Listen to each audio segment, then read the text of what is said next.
देखो प्रश्नावली 2.1 उसका पहला क्वेश्चन देखो, दर्शाइए कि एक विषम धनात्मक पूर्णांक संख्या का वर्ग 8q+1 के रूप का होता है जहां q एक धनात्मक पूर्णांक है। तो इसको सिद्ध करने के लिए हम क्या करेंगे, यूक्लिड विभाजन प्रमेय का प्रयोग करेंगे। अब यूक्लिड विभाजन प्रमेय क्या होती है वो देख लो।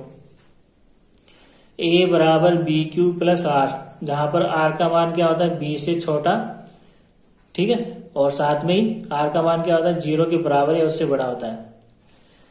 तो ये क्या है, यूक्लिड विभाजन प्रमेय है। इसको हम ऐसे भी बोल सकते हैं, a भाज्य होता है, b भाजक होता है, q भागफल होता है और r क्या होता है, शेषफल होता है। ठीक है, तो इसका हमें क्या करना है, प्रयोग करना है इस प्रश्न को सिद्ध करने के लिए। तो सबसे पहले हमें दो पूर्णांक a और b की जरूरत पड़ेगी। तो एक तो मैं मान लेता हूं, माना कि a कोई धनात्मक पूर्णांक है तथा b बराबर कितना है 2 है, और b का मान हमें किसके हिसाब से लेना है, जो क्वेश्चन में हमसे सिद्ध करवाया है ना उसके हिसाब से b का मान लेना है। तो यहाँ पर b का मान मैं कितना ले रहा हूँ 2। ठीक है, अब हमें क्या करना है, a और b के अंदर यूक्लिड विभाजन प्रमेय लगानी है। ठीक है, तो क्या हुआ, a बराबर, a की जगह तो a आ गया, ठीक है, b की जगह हम यहाँ पर कितना ले रहे हैं 2, तो b की जगह कितना आ गया 2, और q की जगह हमें कोई दूसरा चर लेना है। क्यों लेना है, क्योंकि q तो प्रश्न में हमें लेकर आना है। ठीक है, लास्ट में सिद्ध करना है इसको। तो q की जगह हम क्या करेंगे, कोई दूसरा चर m लेंगे, ठीक है, प्लस r की जगह r, इसको समीकरण 1 दे देंगे, जहां पर r का मान क्या होगा, भाजक 2 से छोटा और 0 के बराबर है उससे बड़ा होता है। ठीक है, अब हमें क्या करना है, देखो इस समीकरण 1 में r के संभावित मान रखने हैं। ठीक है, तो r के क्या क्या मान हो सकते हैं, r का मान 0 या फिर 1, ठीक है, 2 तो होगा नहीं, 2 से छोटा क्या क्या होता है 0 और 1। इस समीकरण 1 में r बराबर 0 और 1 रखने पर a के संभावित मान निम्न होंगे। क्या क्या होंगे, a बराबर 2m+0, ठीक है, जब शेषफल कितना आ रहा हो 0, या फिर जब r का मान कितना हो 0, तो 2m+0 कितना हो गया 2m। और दूसरा केस क्या है, जब शेषफल कितना हो 1, तो a बराबर 2m+r की जगह कितना आ जाएगा 1। ठीक है, तो ये दो केस हो गए। अब यहाँ पर हम साफ तौर पर देख सकते हैं कि a बराबर कितना आ रहा है 2m, जो कि 2 से भाज्य है। अतः ये क्या है, यहाँ a सम धनात्मक पूर्णांक है। क्यों है, क्योंकि ये 2 से भाज्य है। ठीक है, और इस साइड में हम देख सकते हैं a बराबर 2m+1 आ रहा है। ठीक है, सम संख्या ये 2m क्या 2 से भाज्य, इसलिए क्या है सम संख्या, और सम संख्या में हम क्या जोड़ रहे हैं, विषम संख्या। तो सम संख्या में विषम संख्या जोड़ने पे हमें क्या मिलेगी, विषम संख्या। अतः यहाँ पर a क्या है, विषम धनात्मक पूर्णांक है। और जो हमें प्रश्न में लेके चलना है वो क्या है, विषम धनात्मक पूर्णांक लेना है। ठीक है, विषम धनात्मक पूर्णांक संख्या का वर्ग करना है, वो इस रूप का आना चाहिए 8q+1। ठीक है, देखो तो चूंकि विषम धनात्मक पूर्णांक a बराबर 2m+1 के रूप का होता है, अभी हमने देखा यहाँ पर। ठीक है, a बराबर 2m+1, इसलिए हम इसको लेके चलेंगे। अतः a बराबर 2m+1 क्या है, विषम धनात्मक पूर्णांक है। तो इसका हमें क्या करना है, दोनों तरफ वर्ग करना है। ठीक है, विषम धनात्मक पूर्णांक का वर्ग करना है। तो इसके लिए हमने क्या किया, दोनों तरफ वर्ग कर दिया। तो a का वर्ग a² हो गया, और इस साइड में 2m+1 का होल स्क्वायर हो जाएगा। अब हमें क्या करना है, a+b का होल स्क्वायर सूत्र लगाना है। तो सूत्र देख लो पहले, a+b का होल स्क्वायर क्या होता है, a² + 2ab + b²। तो लगा दो यहाँ पर, a की जगह कितना आ रहा है 2m, ठीक है, a की जगह कितना आ रहा है 2m, तो a² यानी 2m का स्क्वायर प्लस 2ab, a की जगह कितना आ रहा है 2m, और b की जगह यहाँ पे कितना आ रहा है 1, तो 2ab हो गया, प्लस b², तो b की जगह यहाँ पे कितना है 1। ठीक है, अब इसको आगे हल करेंगे। देखो 2 का वर्ग कितना हो गया 4, m का वर्ग कितना हो गया m², प्लस की जगह प्लस आ गया, 2 को 2m से गुणा करेंगे कितना आ जाएगा 4m, और 1 का वर्ग कितना हो गया 1। ठीक, उसके बाद में देखो आगे जो हमें सिद्ध करना है उसके अंदर लास्ट में शेषफल कितना आना चाहिए 1। तो बचे कितने पद 2, इन दोनों पद में से क्या कॉमन आ रहा है, 4m कॉमन आ रहा है। ठीक है, तो 4m² में से 4m कॉमन लेंगे तो क्या बचेगा m, और यहाँ पर देखो दूसरे पद में 4m कॉमन आ रहा है, तो अंदर क्या बचेगा 1। ठीक है, अब उसके बाद में देखो m+1 की जगह में क्या लिख रहा हूँ 2q। क्यों, क्योंकि m+1 क्या एक सम धनात्मक पूर्णांक है, और सम धनात्मक पूर्णांक को हम किस रूप में लिख सकते हैं, 2q के रूप में लिख सकते हैं। इसलिए इसकी जगह मैंने क्या कर दिया, 2q लिख दिया। ठीक है, और यहाँ पर कितना आ रहा है, 4, और ये +1 चल ही रहा है। अब देखो आगे 4 को 2q से गुणा करेंगे, कितना आ जाएगा, 8q + 1। देखो आगे, और इधर लेफ्ट साइड में क्या चल रहा है, a²।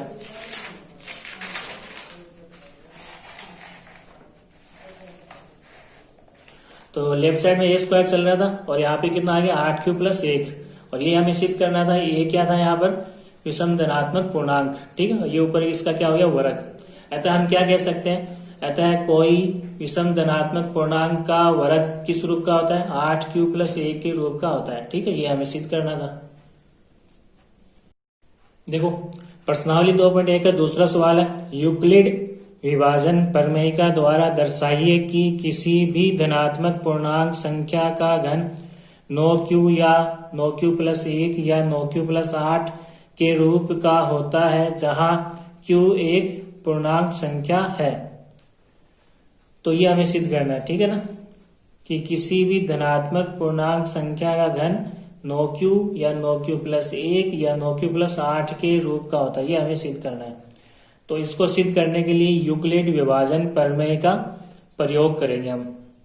यूक्लिड विभाजन प्रमेय क्या होती है,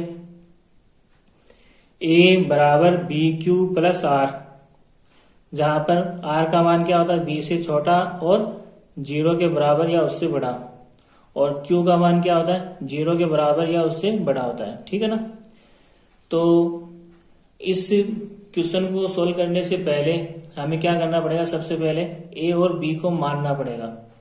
तो a क्या है, धनात्मक पूर्णांक है, माना कि a कोई धनात्मक पूर्णांक है, तथा b बराबर क्या ले रहे हैं, 3 है।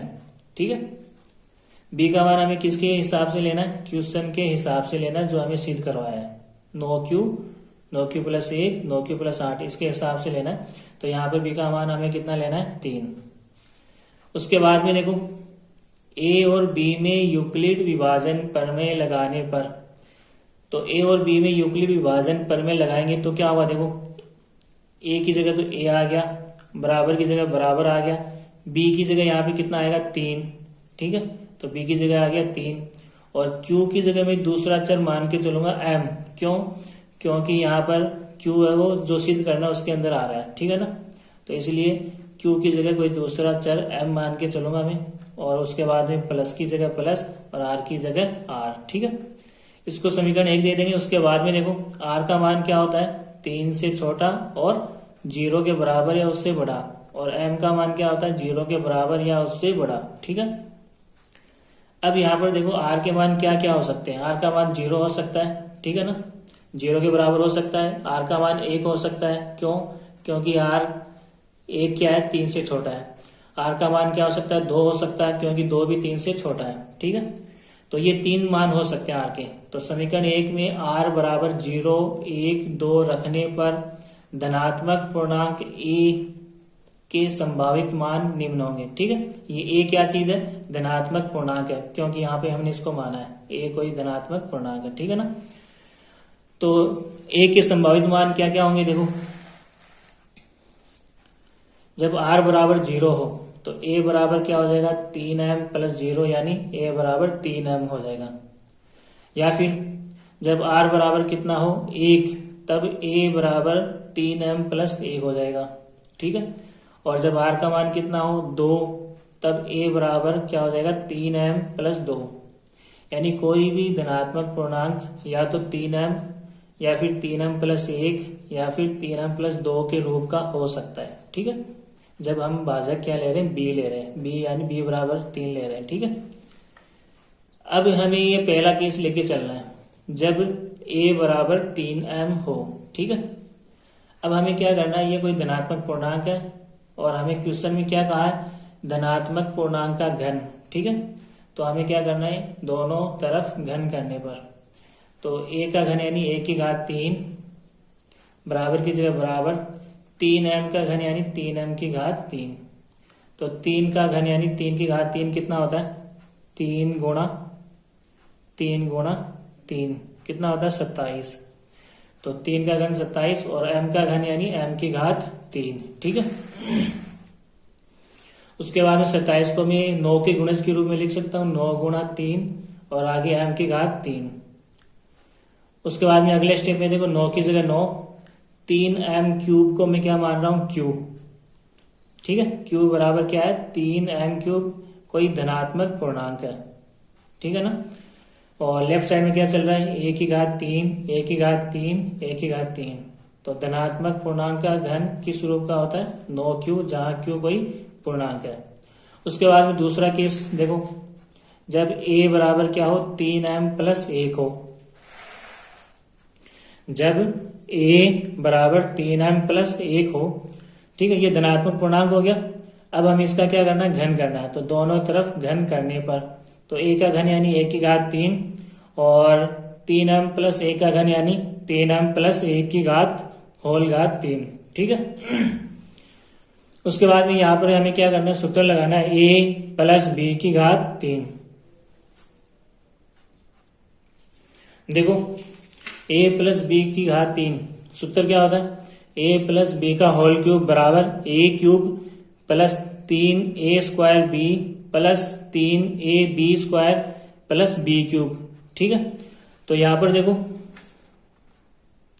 a की जगह कितना आ रहा है 3m और b की जगह यहाँ पर कितना आ रहा है 1, तो इसमें a प्लस b का होल क्यूब का सूत्र लगा दो। तो सबसे पहले क्या आता है a क्यूब यानी 3m का क्यूब, उसके बाद में प्लस, उसके बाद में क्या आता है 3a स्क्वायर b, तो 3a स्क्वायर, तो a की जगह यहाँ पर कितना है 3m, ठीक है, 3m का स्क्वायर, और आगे क्या आता है गुणा b की जगह यहाँ पर कितना है 1। उसके बाद में क्या आता है 3ab स्क्वायर प्लस 3a की जगह यहाँ पर कितना है 3m और b की जगह यहाँ पर कितना है 1, तो b का स्क्वायर यानी a का स्क्वायर, और लास्ट में क्या आता है b का क्यूब, तो b की जगह यहाँ पर कितना है 1, तो यहाँ पर क्या हो जाएगा 1 का क्यूब, ठीक है। आगे देखो 3 का घन करेंगे 27, m का घन यानी m की घात 3, प्लस की जगह प्लस, पहले इसका वर्ग करेंगे, 3 का वर्ग 9 होता है और m का वर्ग m स्क्वायर, तो 9m स्क्वायर को 3 से गुणा करेंगे, 9 3 27m स्क्वायर, ठीक है। 27m स्क्वायर को 1 से गुणा करेंगे तो वापस क्या आएगा 27m स्क्वायर आएगा, ठीक है। उसके बाद में यहाँ देखो 3m को 3 से गुणा करेंगे कितना हो जाएगा 9m, और 1 का स्क्वायर कितना होता है 1, 9m को 1 से गुणा करेंगे तो कितना आएगा 9m, और 1 का घन, ठीक है, तो 1 का घन कितना होता है 1 होता है। उसके बाद में देखो यहाँ पर पहले दूसरे और तीसरे पद में क्या कॉमन आ रहा है 9, तो पहले पद में देखो 27m क्यूब में से 9 कॉमन लेंगे तो अंदर क्या बचेगा 3m क्यूब बचेगा, और दूसरे पद में देखो यहाँ पर 27m स्क्वायर है, अगर 9 कॉमन लेंगे यहाँ से तो क्या बचेगा 3m स्क्वायर, और तीसरे पद में देखो यहाँ पर 9m है, 9 अगर कॉमन लेंगे तो अंदर क्या बचेगा m, और ये लास्ट में एक प्लस का एक अलग है ही। और लेफ्ट साइड में क्या चल रहा है a की घात 3, a की घात 3, a की घात 3। उसके बाद में देखो अगले स्टेप में हमें क्या करना, ये जो पद है इसको मैं क्या मानूंगा q, ठीक है, पूरे को 3m cube plus 3m square plus m को मैं क्या मान रहा हूँ q, और q क्या है कोई धनात्मक पूर्णांक है। देखो ये एक क्यूब चल ही रहा था लेफ्ट में, यहाँ 9 आ ही रहा था, और ये q की जगह क्या मान लिया मैंने, q किसकी जगह माना 3m cube plus 3m square plus m की जगह मैंने क्या मान लिया q, क्या है ये कोई धनात्मक पूर्णांक है, ठीक है। तो 9q और ये लास्ट में क्या आ रहा था हमारा प्लस 1 आ ही रहा था, तो ये क्या हो गया धनात्मक पूर्णांक का घन किस रूप का होता है 9q प्लस 1 के रूप का, ठीक है। 2 केस हो गए। उसके बाद में देखो तीसरा केस क्या था, a बराबर 3m प्लस 2 हो तो क्या होगा, देखते हैं। जब a बराबर 3m प्लस 2 हो, ठीक है, तो ये तो क्या है धनात्मक पूर्णांक। अब हमें इसका क्या करना है घन करना है, तो दोनों तरफ घन करने पर, ठीक है, तो a का घन यानी a की घात 3 और 3m प्लस 2 का घन यानी 3m प्लस 2 का होल क्यूब। अब यहाँ पर वापस वही सूत्र लगाना है a प्लस b का होल क्यूब, ठीक है। सूत्र क्या होता है a प्लस b का होल क्यूब बराबर a cube plus 3a² b plus 3ab² plus b³ ठीक है। तो यहाँ देखो a की जगह यहाँ पर क्या आ रहा है 3m आ रहा है ठीक है, और b की जगह यहाँ पर कितना आ रहा है 2। तो सूत्र में देखो सबसे पहले क्या था a³, तो a की जगह 3m तो 3m का क्यूब, उसके बाद में क्या आता है 3a² b, तो ये 3 हो गया a² यानी 3m का स्क्वायर ठीक है, गुणा b की जगह यहाँ पे कितना आ रहा है 2, उसके बाद में क्या आ रहा है प्लस 3ab², तो 3a की जगह यहाँ पे कितना आ गया 3m b² यानी b की जगह यहाँ पे कितना है 2, तो 2 का स्क्वायर ठीक है। उसके बाद में लास्ट में क्या आता है b³ यानी b की जगह यहाँ पे कितना आ रहा है 2, तो 2 का घन यानी 2 की घात 3 ठीक है। अब देखो आगे 3 का घन 27, m का घन यानी m की घात 3, आगे यहाँ देखो 3m का स्क्वायर कितना हो गया 9m², 9m² को 3 से गुणा करेंगे 9 × 27m², 27 को 2 से गुणा करेंगे कितना आ जाएगा 54m² ठीक है। उसके बाद में यहाँ देखो 3m को 3 से गुणा करेंगे 9m, और 2 का वर्ग कितना होता है 4, 9 को 4 से गुणा करेंगे कितना आ जाएगा 936m, और 2 का घन कितना होता है 8 ठीक है। उसके बाद में देखो पहले दूसरे और तीसरे पद में क्या कॉमन आ रहा है 9 ठीक है, इन तीनों पदों में से हमें क्या कॉमन लेना है 9। 27m³ पहला पद है, इसमें से अगर 9 कॉमन लेंगे तो अंदर क्या बचेगा 3m³ ठीक है। उसके बाद दूसरा पद क्या है 54m², अगर इसमें से 9 कॉमन लेंगे बाहर तो अंदर क्या बचेगा 6m²। तीसरा पद यहाँ पे क्या है 36m, अगर इसमें से 9 कॉमन लेंगे बाहर तो अंदर क्या बचेगा 4m, और लास्ट में प्लस के 8 अलग से चल ही रहा है ठीक है। अब यहाँ पे मैं क्या कर रहा हूँ, जो ये पद है 3m³ प्लस 6m² प्लस के 4m, इसको मैं क्या मान लेता हूँ q ठीक है। 9 की जगह 9 और प्लस 8 आएगा, जहां q बराबर क्या है कोई धनात्मक पूर्णांक है, जहां q बराबर 3m³ plus 6m² plus 4m कोई पूर्णांक है ठीक है।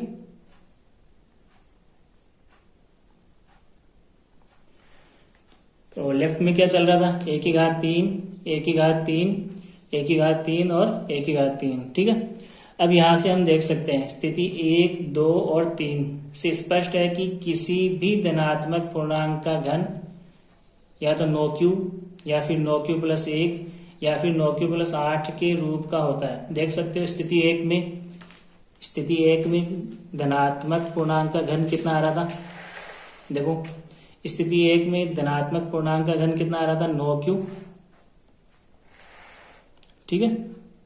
और स्थिति 2 में देखो किसी भी धनात्मक पूर्णांक का घन कितना आ रहा था 9q प्लस 1, और स्थिति 3 में देखो किसी भी धनात्मक पूर्णांक का घन कितना आ रहा था 9q प्लस 8 ठीक है। तो ये हमें सिद्ध करना था।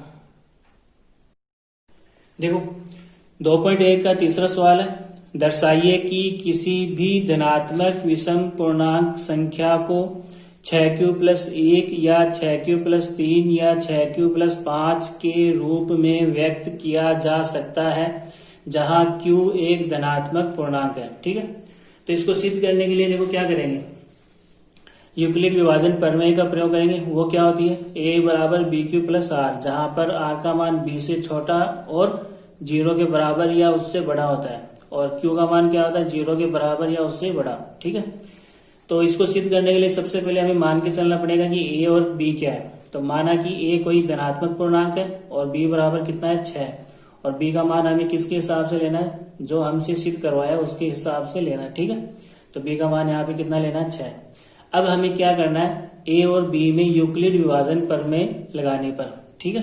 a और b में यूक्लिड विभाजन प्रमेय लगाने पर देखो क्या होता है, a बराबर bq होता है, तो b की जगह यहाँ पे क्या आ गया 6, और q की जगह q, और r की जगह r, और a की जगह a ठीक है। तो ये यूक्लिड विभाजन प्रमेय हो गई। इसको समीकरण 1 दे दो, जहां पर r का मान क्या होगा 6 से छोटा और 0 के बराबर या उससे बड़ा, और q का मान क्या होगा 0 के बराबर या उससे बड़ा ठीक है।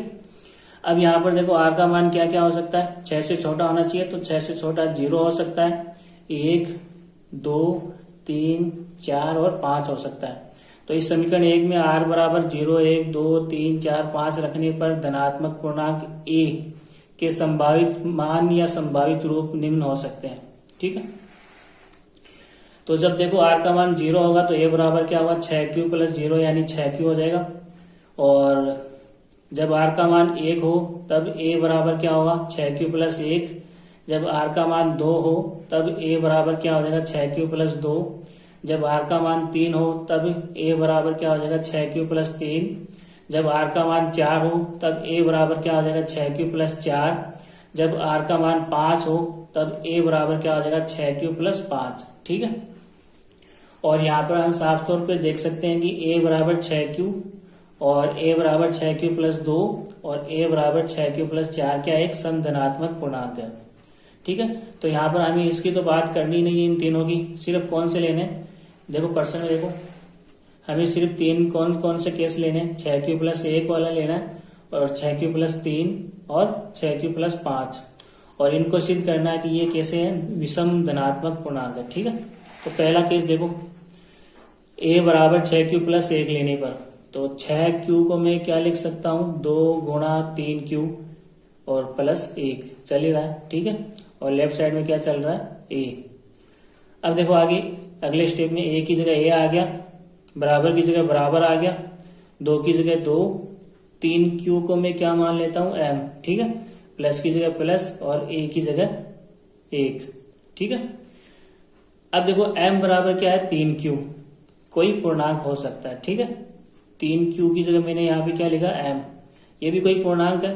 ठीक है, अगर मैं q को 3 से गुणा करूंगा तो कोई नया पूर्णांक मिलेगा, तो उसको मैंने नाम दे दिया m। ठीक है, तो m बराबर क्या हो गया, 3q कोई पूर्णांक है। ठीक है, अब ये देखो 2m क्या है, सम धनात्मक पूर्णांक है, अगर इसमें मैं 1 जोड़ूंगा तो मुझे क्या मिलेगा, विषम धनात्मक पूर्णांक मिलेगा। ठीक है, अतः 2m प्लस 1 क्या होगा, एक विषम धनात्मक पूर्णांक होगा। ठीक है, अगर ये विषम धनात्मक पूर्णांक है तो a भी क्या होगा, विषम धनात्मक पूर्णांक। ठीक है, अगर a विषम धनात्मक पूर्णांक है तो 6q प्लस 1 क्या होगा, विषम धनात्मक पूर्णांक होगा। दूसरा केस देखो, जब a बराबर क्या हो, 6q प्लस 3 हो। ठीक है,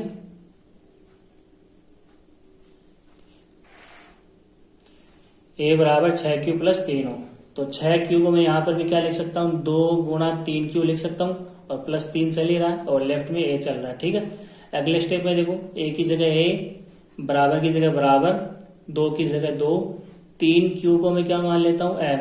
ठीक है, प्लस की जगह प्लस और 3 की जगह 3, जहां m बराबर क्या है, 3q। ठीक है, कोई पूर्णांक हो सकता है। ठीक है ना, क्योंकि यहाँ पे q कोई पूर्णांक है और q को 3 से गुणा करूंगा तो नया पूर्णांक मिलेगा, और वह नया पूर्णांक मैंने मान लिया m है। ठीक है, अब यहाँ देखो ये सम धनात्मक पूर्णांक है, और सम धनात्मक पूर्णांक में विषम संख्या अगर जोड़ेंगे तो हमें क्या मिलेगी, विषम संख्या मिलेगी। ठीक है, अतः a बराबर 2m प्लस 3 क्या एक विषम धनात्मक पूर्णांक है। ठीक है, और अगर ये विषम धनात्मक पूर्णांक है तो ये भी विषम धनात्मक पूर्णांक हो गया। ठीक है, उसके बाद भी देखो, जब a बराबर क्या हो, 6q प्लस 5 हो, तो देखो अगले स्टेप में a की जगह a आ गया, बराबर की जगह बराबर आ गया, 6q को मैं क्या लिख सकता हूँ, 2 गुणा 3q, प्लस की जगह प्लस आ गया, 5 की जगह 5 आ गया। अगले स्टेप में देखो a की जगह a, बराबर की जगह बराबर आ गया, 2 की जगह 2 आ गया, 3q को मैं क्या मान लेता हूँ, m। ठीक है, और आगे प्लस की जगह प्लस और 5 की जगह 5 आ जाएगा। m बराबर यहाँ पर कितना है, 3q कोई पूर्णांक हो सकता है। ठीक है ना, क्योंकि q पूर्णांक है और q को अगर 3 से गुणा करूंगा तो नया पूर्णांक मिलेगा, उसको मैंने क्या मान लिया, m। अब यहाँ पर भी देखो 2m क्या है, सम धनात्मक पूर्णांक है, और इसमें अगर मैं विषम संख्या जोड़ूंगा तो मुझे क्या मिलेगी, विषम संख्या ही मिलेगी। अतः a बराबर 2m प्लस 5 क्या है, एक विषम धनात्मक पूर्णांक है। ठीक है ना, अगर ये विषम है तो ये भी क्या हो गया, विषम हो गया। अब यहाँ पर देखो स्थिति 1, 2 और 3 से, स्थिति 1, 2 और 3 से 6q प्लस 1 क्या आ रहा है, विषम धनात्मक पूर्णांक आ रहा है, 6q प्लस 3 भी क्या आ रहा है, विषम धनात्मक पूर्णांक आ रहा है, और 6q प्लस 5 भी क्या आ रहा है, विषम धनात्मक पूर्णांक आ रहा है। तो हम यहाँ पर क्या कह सकते हैं, देखो स्थिति 1, 2 और 3 से स्पष्ट है कि किसी भी धनात्मक विषम पूर्णांक को 6q+1 या 6q+3 या 6q+5 के रूप में व्यक्त किया जा सकता है। ठीक है, ये हमें सिद्ध करना था।